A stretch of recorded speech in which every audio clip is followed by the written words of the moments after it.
walking a tightrope here. I have got both cats in the room. You see Rose over here. We got Floppy over here on the chair. Appears to just be cleaning himself right now. Rose seems to be chilling. She's got a full belly. I got a full belly. Just ate some chili.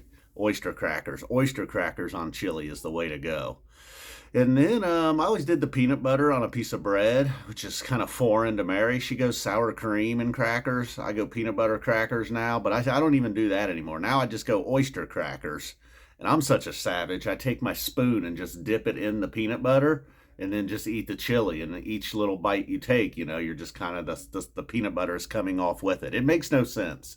If you've never had peanut butter and chili and you're like, that sounds awful. I agree. It sounds awful, but it's one of those magical things in life that somehow it's amazing. I don't know. I don't understand it either, but it's good. Mary won't buy into it. I mean, she doesn't hate it. She's tried it. She'd be like, yeah, that actually is pretty good.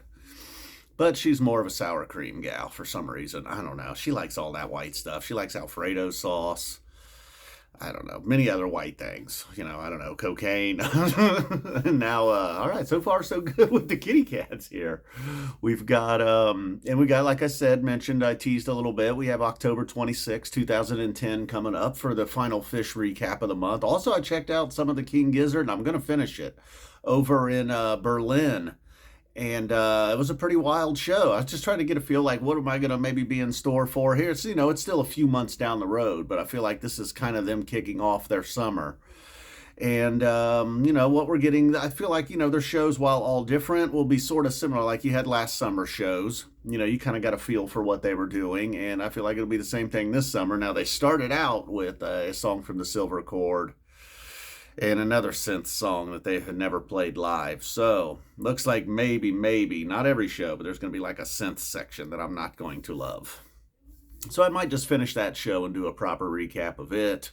Now, there's a handful of people on here that do look for things like that outside of just the fish recaps, maybe some other bands, things of that nature. And then, I wish I would have had it on tape. I thought it went from being like really cool and kind of cute to like, oh no. This morning, Cashew, he starts to come over to the porch, but then he quickly decides he kind of calls an audible and he's not coming to the porch. He starts walking around my flowers and some bushes. And he was kind of like pacing back and forth along the front of the house. And then he like goes into stalk mode. And at this point, I was leaving and getting in the car, but I had to stop and watch him to see what he was doing. I was like, oh, cool. First I thought bird. I was like, no, that looks like a mouse. There is a mouse, and get it, Cashew. If there's a mouse anywhere near my house, I expect Cashew to murder it. And, well, it was not a mouse. He was going in and out and running around, just going completely crazy. Like, sometimes he doesn't look like the healthiest cat, but you put him into hunt mode, all of a sudden he's like, a spry leopard or something. So finally he comes out of the flowers with a chipmunk in his mouth. And I think chipmunks are probably about the most adorable animal you'll find out there in the wild in this neighborhood, especially if you catch them eating some seeds or something and their little cute little jaws fill up. Well, Cashew attacked one and then walked off. Didn't really walk off, kind of proudly pranced off with it in his mouth. Well, right about that time, the neighbor's coming out and I roll down my window and I'm like, hey, Cashew just got a chipmunk. She like opens up the door and screams in the house, don't let Cashew in. He has a chipmunk. I think he's got like a little kitty cat door situation in the back. So that was my excitement for the morning. I was like, oh, what's he doing? This is interesting. Oh, cool. He's going to get a mouse. Oh, no, it's an adorable chipmunk. I don't know if it lived or died. I don't know. He had it in its mouth. And he's so insane. There was like rose bushes involved, and he just like did not care at all, just full on head first into the rose bushes, dancing around and very erratic, looked like one of them TikTok UFO things. And then finally just comes out with a mouthful of chipmunk, and he's not a big cat, Chipmunks aren't huge, but this looked like a little bigger prey than I would have expected him to pull. And then I was out running some errands today. It was like shockingly quiet my first couple of stops. And I was just like, it's a weekday. There's just always something going on. I felt like even when I was inside the gas station, they didn't have any music playing. There's always just some basic radio station or something playing. Nobody was talking. There was no chatter. Like no customers were like, no regulars were having a, yucking it up with the workers. It's just very quiet out there today. And I noticed it and it was kind of nice. I was like, this weekday. this weekday afternoon errand running might be the way to go. Well, then I got to about my third or fourth stop, and there was a guy with a jackhammer destroying concrete. And I was like, now that is more like it.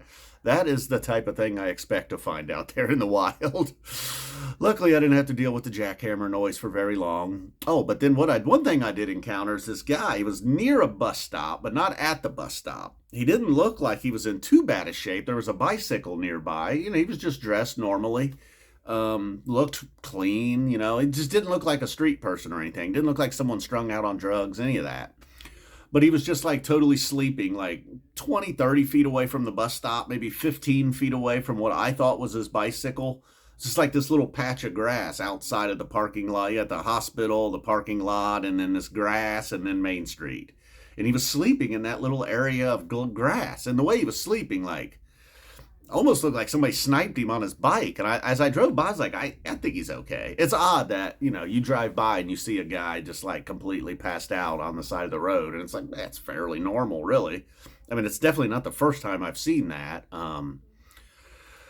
But it threw me off that this guy didn't quite fit the bill of, oh yeah, that guy's totally just going to be passed out on Main Street in that little patch of grass. And it was hot and sunny. He was fully clothed. Well, anyways, maybe less than 10 minutes later when I was driving back by, there was 2 officers there. He appeared to be, there was somebody in the back seat. He was no longer sleeping on the grass, so I'm guessing that was him in the back seat of one of the cars. And they had a trunk open and it looked like they were trying to figure out how we're going to get this bike in here. I don't know. It's kind of exciting. I just thought, man, what's going on with that guy? And then B, I thought, I know the town I live in.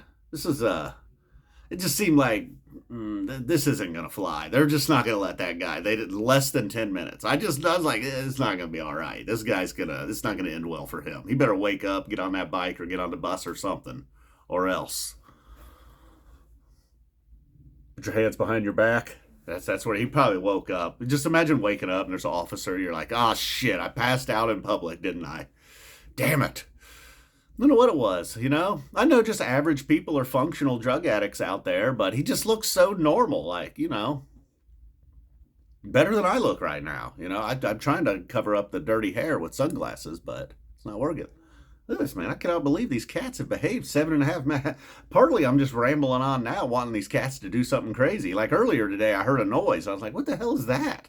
You can usually, the noises, These cats have been around long enough. It's like, well, somebody's trying to get in the closet. Well, they're chasing each other. Sometimes you hear like a stampede. Sounds like you're on the backstretch at the Kentucky Derby. Well, I go in the bedroom. Floppy had climbed up the curtains. He had his top paws were on the curtain rod, inches from the ceiling. And it seemed like one of his paws and nails were kind of stuck in the other one. And he totally just retracted his nails and dropped down to the bed like he wasn't doing anything. It's like, what? What's the problem? What? I don't know where he was going either. I was like, are you trying to make an escape? It's one of the worst things you've ever done, isn't it? Yeah, I'm talking about you. He's not listening. You're not listening at all. Can we zoom in on Rose, maybe? Problem is, no, we cannot. We can't do that, though, and get a little closer look at her. Same thing with this fella. Yes, we are talking about you. Is this the biscuit making station? Are you getting tired? You had a big morning today, didn't you? Chasing the feather around? Yep, he's getting big. Look how big he is. He's a big boy. You a precious big boy. And we have Lieutenant Dan over here waiting on the storm. Hey, you gonna say hi to YouTube? Say hi, what's up, Nancy? Hey, truncated sleigh. Hey, what's up, Spud? Mrs. Spud? Uh-oh, what's that other dude's name? I don't know. You have to excuse the mess. Hey, don't eat my rug. That rug really ties the room together.